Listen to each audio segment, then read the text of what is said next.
Yeah, I don't know. Somewhere cool. It's like somewhere tropical.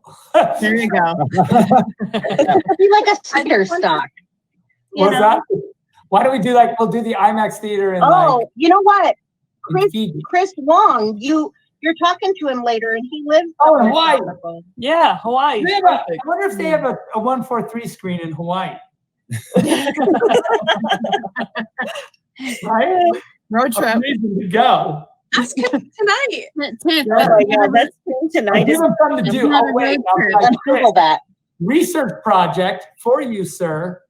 Go out and find me a 143 screen in Hawaii. Wait, what now?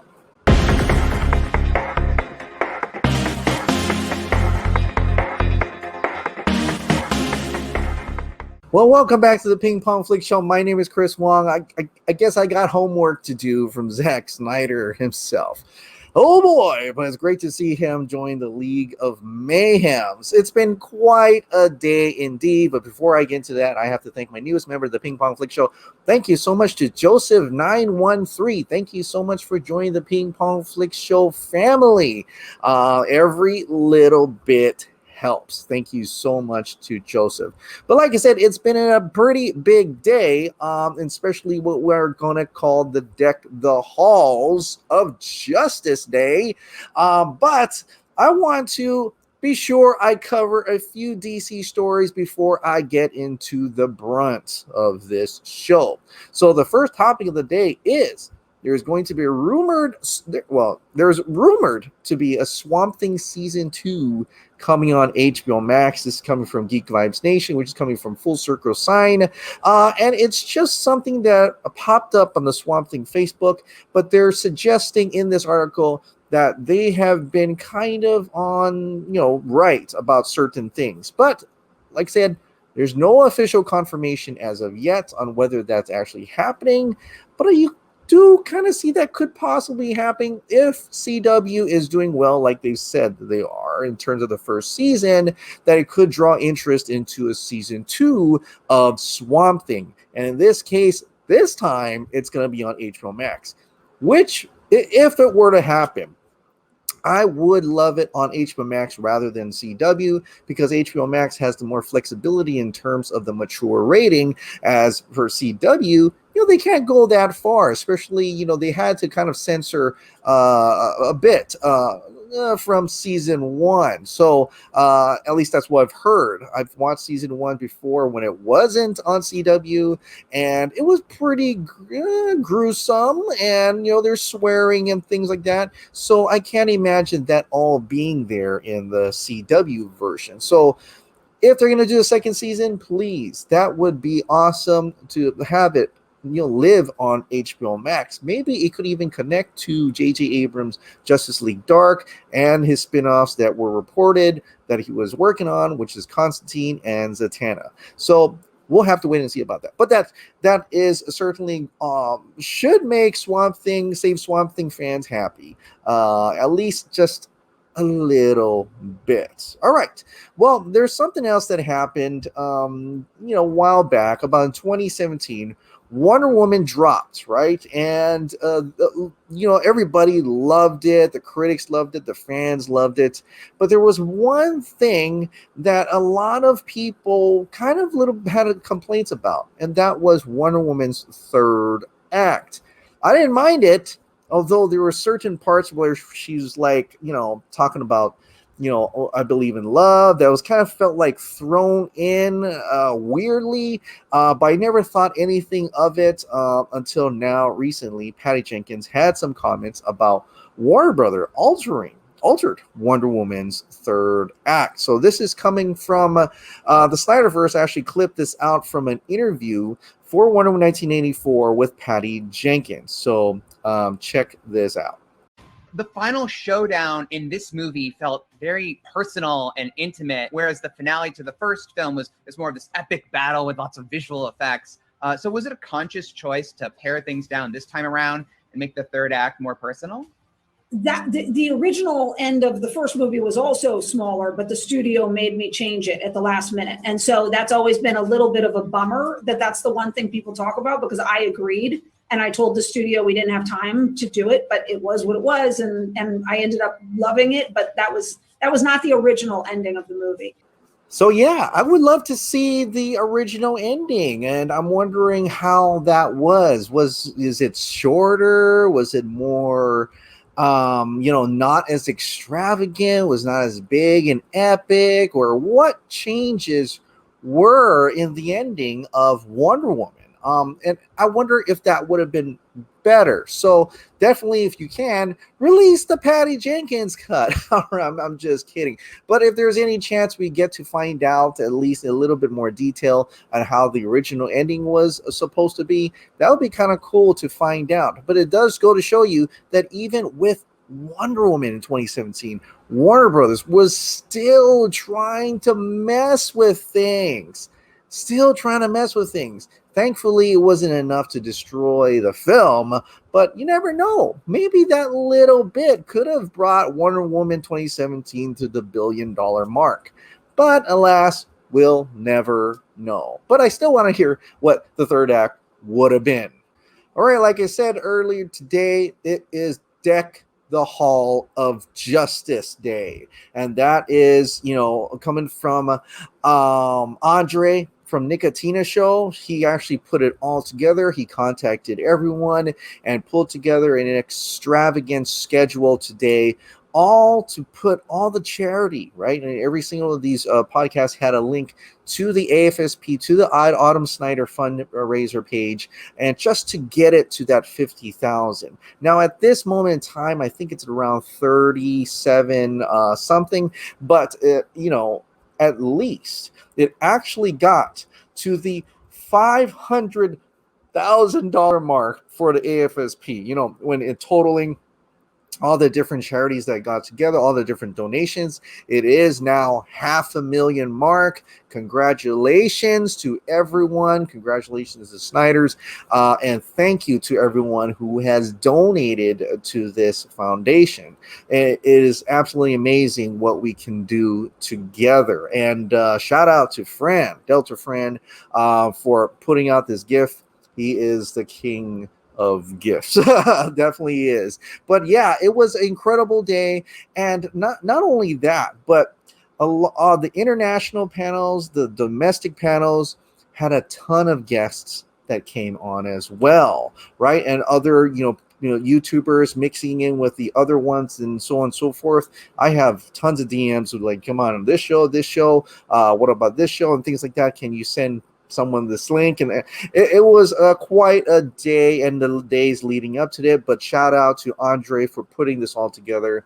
Fantastic job, Andre at the Nicotina Show. So, but some slew of cool people showed up, and I'd like to shout out that Zack Snyder and Ray Fisher and Debbie Snyder and some other guests as well did show up to these, to the different podcasts. And I want to bring out all the different things I could find that were really cool that they talked about in terms of like the Ayer cut, Justice League, and Zack Snyder's Justice League, especially because this is about, Justice League for the most part. And so I'd say it was pretty cool to see Ray Fisher go to Poindexter Lounge. Zack Snyder showed up on League of Mayhem. He showed up on there was other channels. He showed up on Movies That Matter on the international side, the movie buff. He showed up on John Doe Movie Reviews for the Spanish community. That was cool. And then he also kind of showed up on League of Mayhem, like I just showed you. So that was great. And he also showed up on our show, the Film Junkie and Ping Pong Flix Show, which was really awesome. And then also Debbie Snyder also showed up on the Lightcast podcast. So it was really a nice day of just talking about Zack Snyder's Justice League, the Snyderverse, the AFSP, what all this means, why we're fighting for this. and it was just a great overall fan day. So shout out to Andre once again. But let's go into some of the things that was revealed today, and I think I probably missed a few beats of things, so I'm going to link all these streams in the description below so that you can go ahead and check out each and every one of these streams if you just take a time out of your day if you haven't heard it, or you're driving somewhere, turn it on and check out each of these channels here. But let's go on to the first the next topic in terms of what was discussed today was that Zack Snyder supports the Ayer cut. This is a clip from John Doe Movies Reviews where he showed up over there, and I'm thinking it's the surprise to the fans over there. And my God, John Doe's movie reviews, he's been fighting this good fight for a very long time, longer than I have, I believe, and just as long as Dave and everybody else. And it's great to see that Zach showed up there and said hi to the Spanish community, called Fran. He knew who Delta Fran was. He knew that's the guy who made incredible gifts, and he pointed him out. And so I thought that was a really cool thing for him to do. But check this out. This is his words about the Ayer cut for anybody that is interested. If you are, if you know, or I don't know, if you are speak with the David Ayer to try to release his director cut of Suicide Squad. No, I haven't talked to David about it, but I'm sure I will. I know him quite well. We haven't really, I've just been swamped and, because of COVID, but, it's on my list of things to talk to him about, because I support any filmmaker who needs to get their version of their movie or their vision sort of seen, because I've had, such generous support. So I really would hope that other people get that same. So that was Zack Snyder going on to John Doe Movie Reviews to talk about Zack Snyder's Justice League and a few little bunch of things as well that I'll cover, but also that he kind of mentioned a little bit about the Ayer cut. Now, it's interesting that he says among a list of things he has to talk to David Ayer about.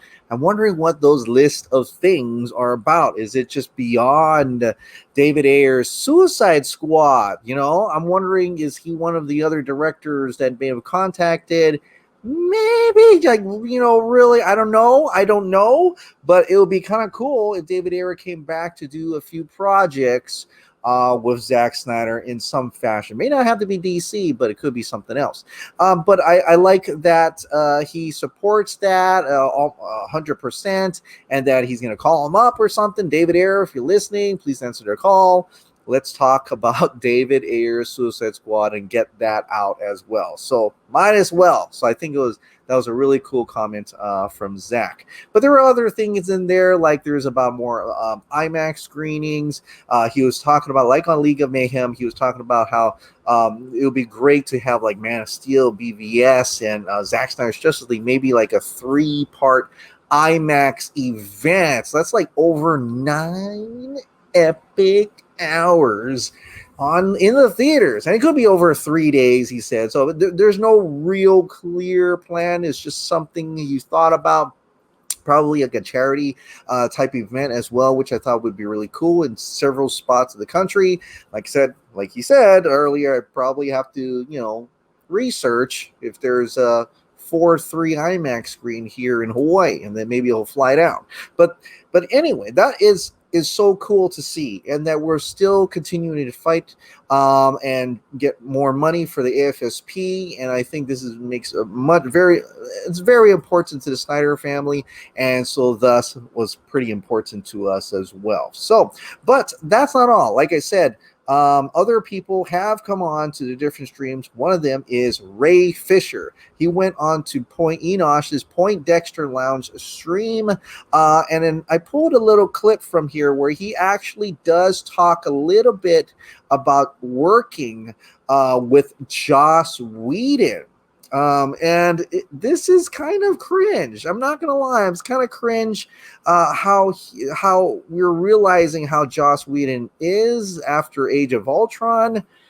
Listen to this. In the creation of this is, Joss brought a lot of his personal and professional, for lack of a better term, resentment into the Justice League process. One of the things that he had said in our first conversation was that people didn't, quote unquote, get Age of Ultron, right? And there were certain things that were being said in that conversation where I was like, oh, this is less about the work being presented and more sort of like of an ego stroke to say, well, look, if you like it in this movie, you should have liked it in that one. Ha ha, joke's on you. Right. And that's where just creatively, right? And that has nothing to do with any of the other like really egregious stuff. That's just on a creative level. Like I said, a little cringe. I mean, just thinking Joss Whedon thought that he could utilize things that he did on Age of Ultron into Justice League and people should like it. Oh, okay. What would that be? Oh, I see. So you're thinking that Bruce Banner falling into Black Widow's, chest area, is funny. Okay, all right. So people enjoyed that. So let's replicate that and have Flash do that to Wonder Woman. Oh, that's hilarious. No, it didn't. Obviously, it didn't work out, and it is type like Ray Fisher's ego kind of. A lot of that ego there, and it really is a bit of cringe on top of that. But it's really cool to hear, Ray Fisher talking to Poindexter Lounge, went over on his YouTube channel, talking to Enosh and his family, really wholesome stuff. But there are some other things that was revealed during that conversation, things like Ray confirming that the four-armed cyborg is indeed going to be in Zack Snyder's Justice League. I think you've seen that model somewhere, and even the toys also had it, four-armed cyborg. That's coming to Zack Snyder's Justice League. Also, that there's going to be toys. There's going to be some more marketing going out just like a regular movie. So you'll probably be subject to like merchandise involving like maybe, I don't know, Hot Toys, re-release of Hot Toys and Funko Pops and plushes and whatever, what have you. So that would be awesome indeed. And I can't wait to litter this with more Zack Snyder's Justice League content. And also that Zack's vision was to make Cyborg the most powerful meta-human, while in Justice League, he was just like a side character, right? Ray Fisher's Cyborg in Zack Snyder's Justice League, that's supposed to be his origin tale. We were supposed to see a grander scale vision for him. Like it's essentially what is Cyborg's Man of Steel. And which was really cool. It would be really cool, and I can't wait to see that play out. Him trying to get back, struggling with his humanity and the technology, and facing this ultimate villain, and even the guilt and sacrifice of his, parents, things like that. It's gonna be quite an emotional thrill ride, I think, in terms of the Cyborg character. And also in regards to the Cyborg project that was supposed to happen back in April 3rd of 2020, this year, what happened to that? Well, Ray Fisher says those conversations haven't happened for a while now. So unfortunately for that, I hope the conversation comes back up after Zack Snyder's Justice League to get it ball rolling again. I think he deserves a chance for that solo outing. It could be the Warner Media investigation right now it's closed, but there's still some things to be worked out. But I hope that Zack Snyder is actually working on some type of maybe spin-offs from here to involve Ray Fisher in certain movies or certain spin-offs. Right? I want to see more of Ray Fisher's Cyborg, even though we haven't really seen him yet in Zack Snyder's Justice League. It would be great to have his own solo outing, just like every other hero that is in Justice League right now. So that's awesome to get a little bit of that. Enosh, good job on that interview. All right. So the next person, of course, is Zack Snyder. Zack Snyder came on multiple shows and talked about Zack Snyder's Justice League. And so I'm going to try to break down some of the things that was said. And most of it's going to be from, the Dave the Film Junkie show, which I was part of. And I'm going to start with this. He actually revealed a little bit of that Junkie XL music right there. Like, he literally had the phone and he showed a little bit of something, but it had this crazy metal music involved. So check this out.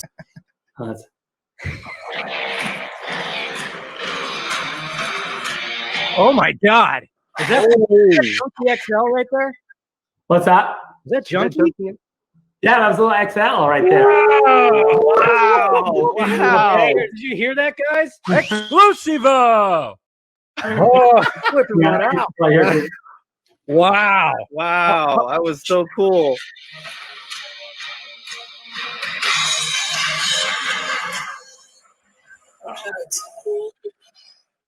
Holy crap.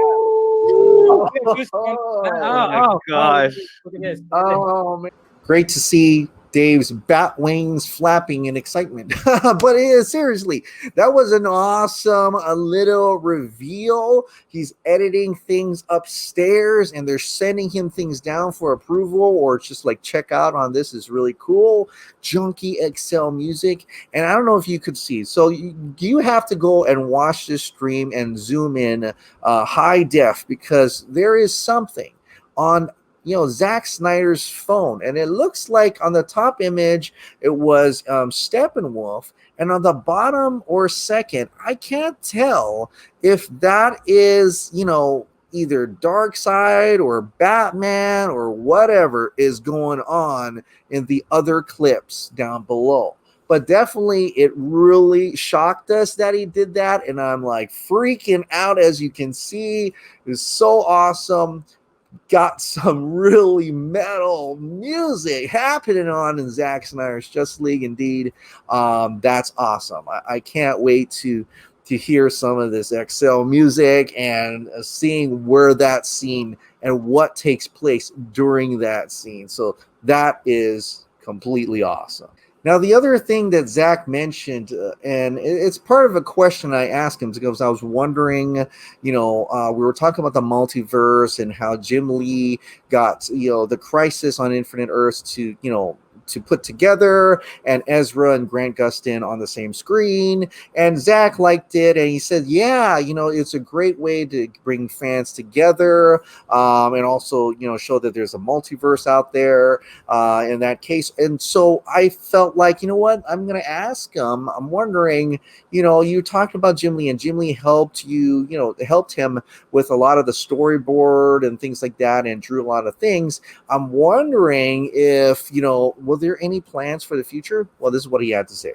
Have you ever talked to Jim Lee? Ever talked to you and says, hey, because this is one of the questions I always get, like, are they even talking about how your Justice League would connect to something else, or was that like, no, I don't not think anything's going to happen right away, but Jim and I talked quite a bit, and we talked a lot about maybe doing a book or a comic book down the road. To kind of finish this, but we haven't locked anything in. But if it's a thing that would be interesting to the fandom, I mean, they can always ask Jim about it. But I absolutely would love to do a comic book. We were like, I said to him, I would like to do. We were just kicking it around, just sort of being dorks, and I said, it'd be cool, I would love to do, because say you're in the post-apocalyptic world, and Darkseid is the world has fallen, and it's the ragtag team that's left alive to try and put it back. That inside of that story, we would also do the backstory of Joker, killing Robin. Like, that would be the thing that.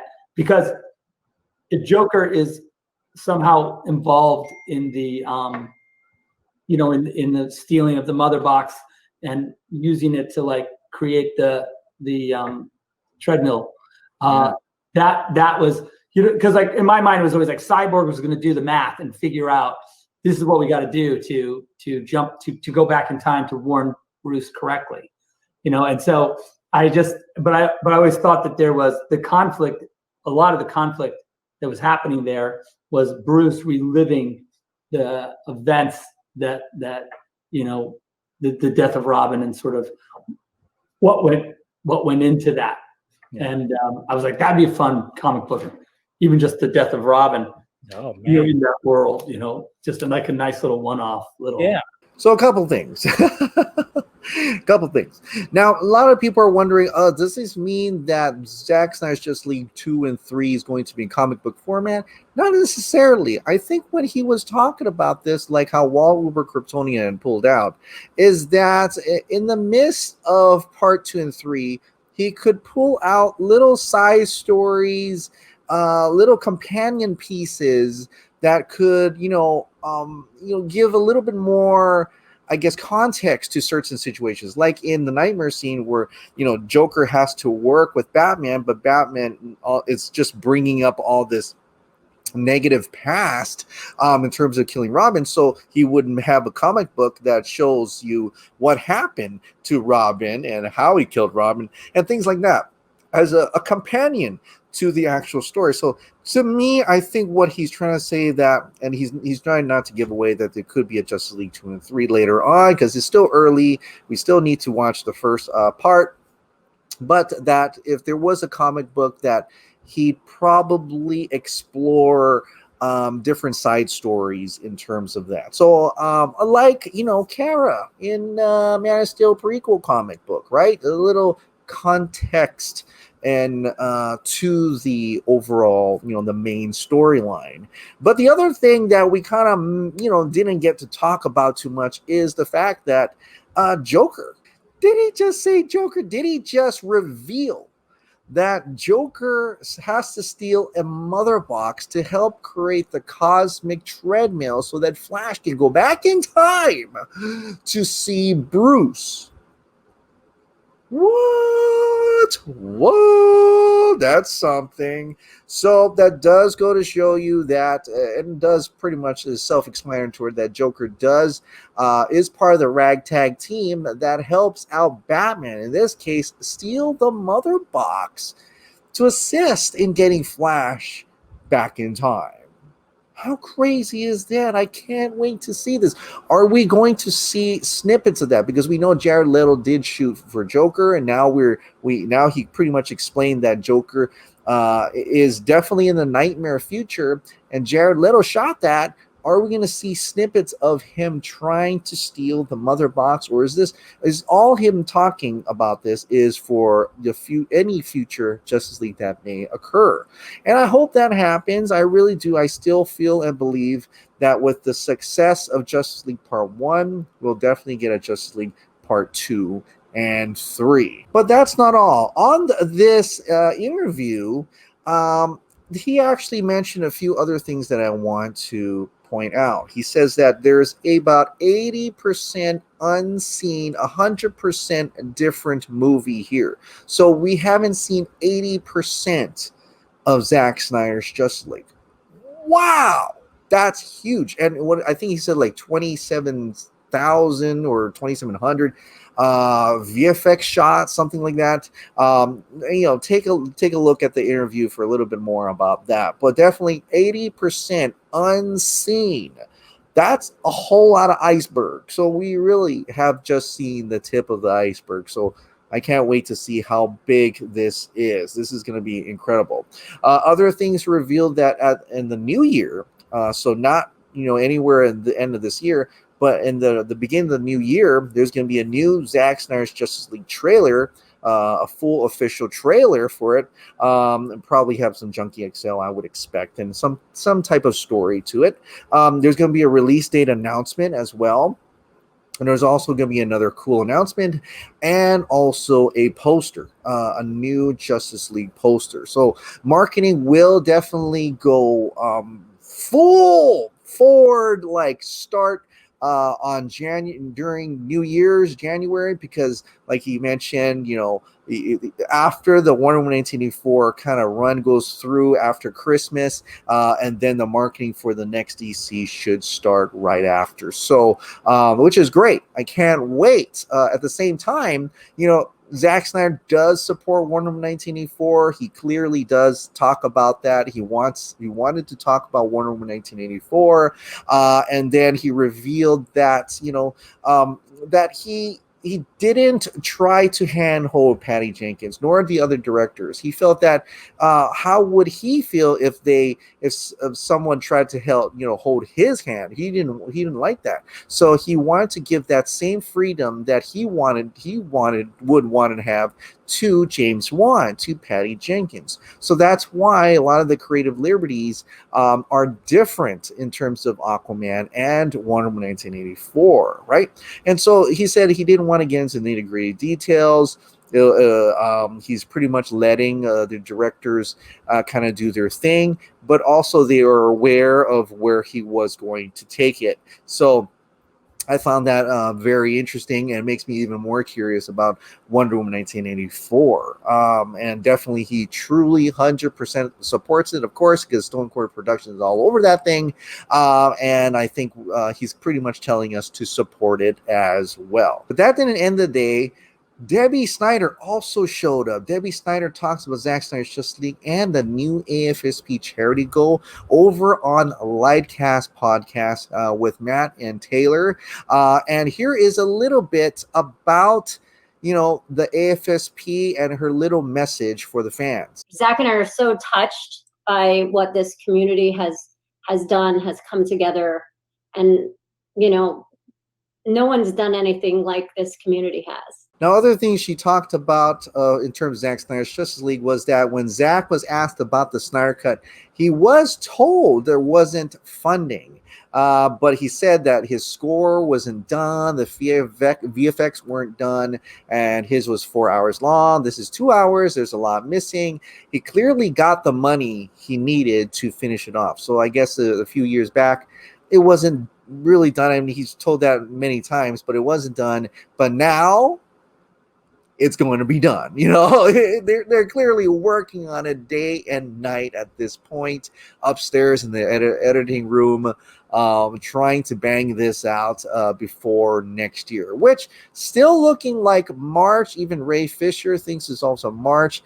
He even said that, symbolically, I think March 25th would work, or even during around that time. So we'll have to wait and see. Not really confirmed what the actual date is, but it's definitely in March. The other thing he also mentioned, Debbie also mentioned, is that their new charity goal might as well, maybe by the time Zack Snyder Justice roll out, that we could hit that $1 million mark. Like I said, we hit that $500,000 mark. Finally, we're crossing a little bit over it, but let's make the next goal $1 million. $1 million to the AFSP charity. Let's do this, right? And it all could start with just giving a little bit more to the Autumn Snyder. As the Autumn Snyder Tribute Fund is currently at $38,044. Just right there, just a little bit more to that $50,000 goal. So please donate. The link to this will be in the description below. So please go ahead and donate to that fund if you can. It's also going to be in the pinned comment. So please, once again, donate if you can. And just a little bit counts to a very Merry Christmas to the Snyder family and to the AFSP.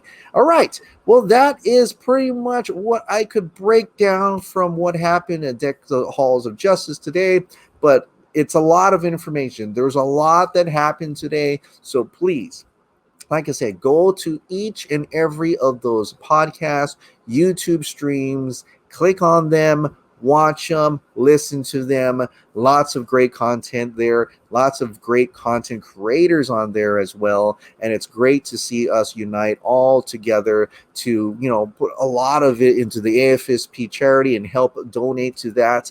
And also just having a good time and celebrating Snyder and their family. And of course, Zack Snyder's Justice League.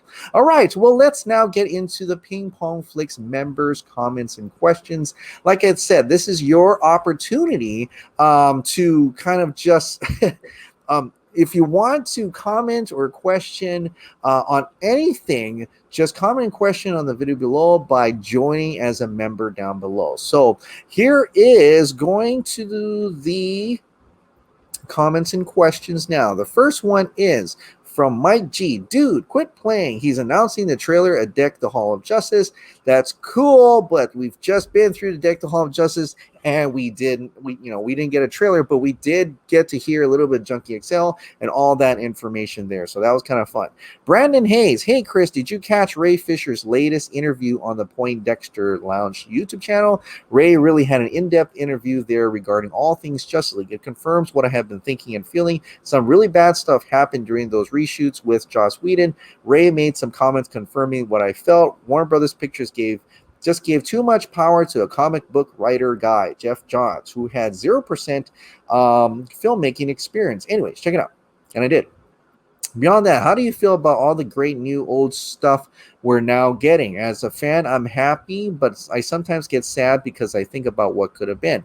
I'm happy, but it all kind of feels bittersweet because it's all just necessary and forced damage control. I'm sure Matt Reeves and Pattinson aren't thrilled about the Snyder Cut and Michael Keaton getting announced as being in the Flash movie. It's honestly killing excitement for the Batman. Honestly, also, isn't it odd that Aquaman and Wonder Woman are getting more publicity than Batman and Superman these days? There are two actors playing two different Jokers. Isn't it crazy that Harley Quinn is more popular and getting more pub than Joker himself? Maybe I'm crazy, but doesn't that seem backward? In reality, shouldn't Henry Cavill be a big superstar like Gal Gadot now is due to him doing multiple Zack Snyder Superman movies? I remember reading that Russell Crowe told Cavill while filming Man of Steel back in 2013, get ready, this role will change your life permanently. I sometimes feel sad for Cavill. He's such a trooper. He follows the protocol and keeps things positive, but that whole mustache gate thing really ruined him. He's fortunate Netflix gave him his own series, and he was able to rebrand himself as the Witch Hunter character, but that mustache thing has done so much damage to him. He's talented. He was and still a great Superman. I'm so looking forward to seeing Black Suit Superman. I remember back when the trades would report that Ben Affleck's Batman Bruce Wayne is the Nick Fury of the DCEU, and that Jason Momoa's take on Aquaman was described as being the Wolverine of the Justice League team. Oh, how things change. Warner Brothers Pictures is or was just too reactionary. They always seem to be doing these abrupt changes, course corrections, reboots, reshoots, and last-minute rewrites. They're always apologizing to the fans while also dealing with top-level scandals, internal investigations, and regime changes too. And now with the HBO Max movie release drama, they now have reinforced their reputation as a studio that abuses and embarrasses its actors and directors. I just feel like the soup has been pissed in already, and there's nothing that truly can be done to repair that. I wouldn't say that. I think things are really turning around. Like I said, if he had continued back then, we wouldn't be seeing the version Zack Snyder's Justice League putting out now, the uncompromised. It would have still been compromised, and they would still continue to compromise everything after that. So actually, maybe now is better. Whether that means he could continue on with that or not, we'll have to wait and see. Ben Affleck, Henry Cavill, they may get the next thing, later on. But like I said, Ben Affleck's Bruce Wayne was never going to be more than Zack Snyder's Justice League. He was that, he was supposed to have been sacrificed at the end, right? He signed up for a certain story arc, so he was never going to be over and over. So like Zach said, that was his arc. That's it. There's nothing more other than maybe the Batman solo movie, but that was still before Justice League 2, right? So, but yeah, things happen for a reason, but the great part now is that I think all the directors will be to create the vision that they want to make, and the studio is the current studio is okay with that. So that I can totally see happening. But yeah, cross fingers for more Henry Cavill Superman, indeed. Chris, I've been following your channel and Dave since 2017, and I want to say I'm really happy for you guys of the way your channels have grown, and both of you being in contact with Snyder and getting to interview him. I've got to say, it seems to me you're both sort of humble to a fault. Last night when Snyder popped in on Dave admitted that you guys weren't sure if you should announce publicly that he's going to be your guest. I also know how you were sort of panicked about interviewing a while back, and regardless of what Dave says, he was visibly nervous and extra chatty when Zack was on the vodka stream the first time. I just want to make a point. Zack can call up Variety or THR anytime he wants. He calls you guys. He's chosen you and Dave and the Queens to be the conduits between him and us, so don't be bashful. He calls you guys. He doesn't call Gob or Matt a light cast, and I love those guys too, but he chooses who he calls based on whose brand he's willing to be associated with. He admitted at SnyderCon that he knew about you guys. He referenced both of you during the Man of Steel watch party. Own it, bruh. It couldn't happen to a better guy. Well, thank you. Appreciate it, Sean. Thank you so much for your kind words on that. And yeah, we're kind of, Dave and I were kind of just, humble and happy that Zack chose to come on our shows. We don't particularly, ask for that or anything like that, but we feel really happy about that. I'm truly happy that if that was the only chance I ever have him on my show, I am pretty content with that. So, but definitely he's making his rounds. He's probably going to go on the other channels as well. And maybe this is his new way. Like today, if you listen to Dave's stream towards the end, he says he likes this better than the usual press junket, just talk with fans. So you might see him end up in the other channels as well. You never know. So as we get closer to Zack Snyder's Justice League, and I think it's a different way of doing things, but hey, COVID hit. Everybody is kind of doing this remote Zoom thing or StreamYard thing or stream thing. And everybody who can do this can pretty much have is a platform now. So definitely, I don't know if this means more. I hope more for Dave's film. I think he's going to try to get more people on his things. I'm pretty content with this daily DC news type of thing, and grabbing their interviews and getting snippets of conversations that they talked about being topics for this show. So that's how I like to do my thing. But thank you so much, Sean, for your kind words. Jimmy Howley, the Bruce Wayne of Batwoman can't be as bad as the Titans Bruce Wayne. Also, thanks for cranking these videos out, Chris. I always have a new one to watch. Distractions are welcome these days. Well, mahalo, Jimmy Howley. Yeah, definitely. It does look like Batman, right? I mean, you're right. That Bruce Wayne of Batwoman, he looks like, if we get the real one, not Hush, but the real one, he definitely could be an awesome looking Batman. Yeah. Titans Batman is, it's kind of old. It's kind of getting up there, but like not good old. Like Ben Affleck is, wow, wow, that's still Batman at 40 something. This is like, I don't know if he can fight anymore, but it's like, there's a big difference there. Definitely, unless we do see some of that in the next season of Titans, we'll see. But yeah, definitely, if they have a new Bruce Wayne coming out from Batwoman, and maybe they can spin that off, and then later on actually have a World's Finest with Superman and Batman. Whoa, on CW, that's awesome. I think that'd be pretty damn cool. Hey, Chris, this is from Eric Blake. On the vodka stream, when you guys were talking about the intermission point in Zack's JL, I proposed in a super chat that it could be with the death of Silas. After all, as Victor has been repeatedly described as the heart of the film, and a big smash to black when that heart is shattered once again would blow a lot of audience members away, especially if the scene culminates in Steppenwolf taking the mother box, Silas' sacrifice seemingly being but for nothing. What do you think? I like that. That would be a great area right before, essentially would be the final battles after that. So I like that. That's a pretty cool, a point where they could have an intermission. Eric Blake, I think the ideal way for Bruce to be introduced in the Batwoman series should involve him testing her worthy. Is she worthy of wearing that suit any more than her predecessor? Him testing her in the ring, like in Titans, you're faster, stronger, like a bird of prey.